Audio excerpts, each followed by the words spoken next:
Good afternoon. It is the assessment of the United States government that the Islamic Republic of Iran is responsible for the attacks that occurred in the Gulf of Oman today.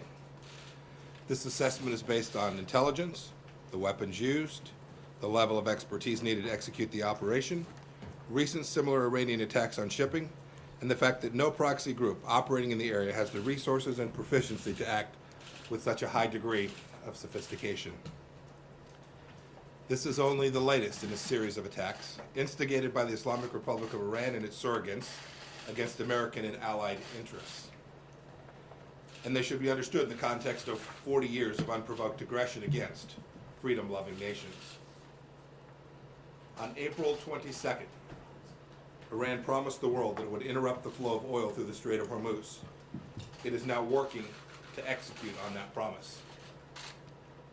In early May, the Revolutionary Guard Corps attempted the covert deployment of modified dhows capable of launching missiles.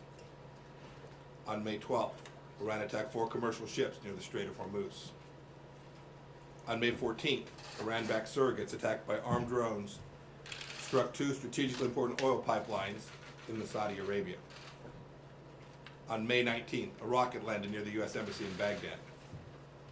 On May 31st, a car bomb in Afghanistan wounded 4 U.S. service members, killed 4 Afghan civilians, and wounded bystanders. Yesterday, Iranian surrogates fired a missile into Saudi Arabia, striking the arrivals terminal of an international airport, injuring 26 people. Taken as a whole, these unprovoked attacks present a clear threat to international peace and security, a blatant assault on the freedom of navigation, and an unacceptable campaign of escalating tension by Iran. Prime Minister Abe made a historic trip to Iran to ask the regime to de-escalate and enter into talks. Iran's supreme leader rejected Prime Minister Abe's diplomacy today by saying he has no response to President Trump and will not answer. The supreme leader's government then insulted Japan by attacking a Japanese oil tanker just outside of Iranian waters, threatening the lives of the entire crew, creating a maritime emergency. Iran's foreign minister today responded to these attacks. He said sardonically, quote, "Suspicious doesn't begin to describe what likely transpired this morning," end of quote. Foreign Minister Zarif may think this is funny, but no one else in the world does. Iran is lashing out because the regime wants our successful maximum pressure campaign lifted. No economic sanctions entitle the Islamic Republic to attack innocent civilians, disrupt global oil markets, and engage in nuclear blackmail.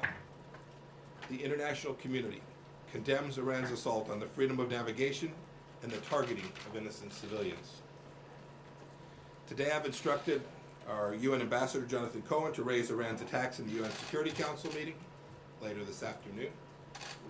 Our policy remains an economic and diplomatic effort to bring Iran back to the negotiating table at the right time, to encourage a comprehensive deal that addresses the broad range of threats.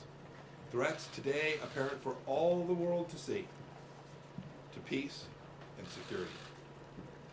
Iran should meet diplomacy with diplomacy, not with terror, bloodshed, and extortion.